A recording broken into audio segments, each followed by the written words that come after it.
In this video, I will be showing you how to use auto velocity effect in CapCut. All you have to do is to go first to your Google Play Store and check if your CapCut is updated or not. So if not, all you have to do is stop this update, wait for a few seconds or minutes, and then once done, go to your CapCut application directly. So once you're in your CapCut application, click New Project and import a video from your gallery. Let's just say I wanted to edit this video here. So tap this one and start editing this video using CapCut. Click Add.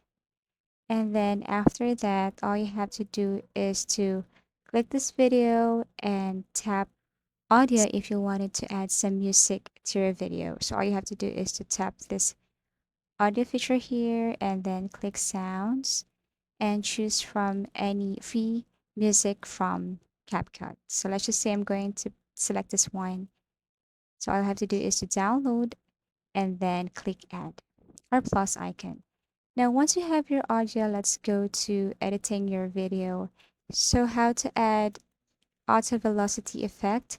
All you have to do is to click the video first and look for style. Kindly swipe and search or look for the velocity effect here. The effect is under face swap.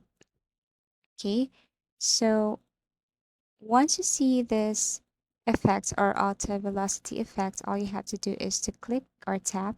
As you can see, it's generating.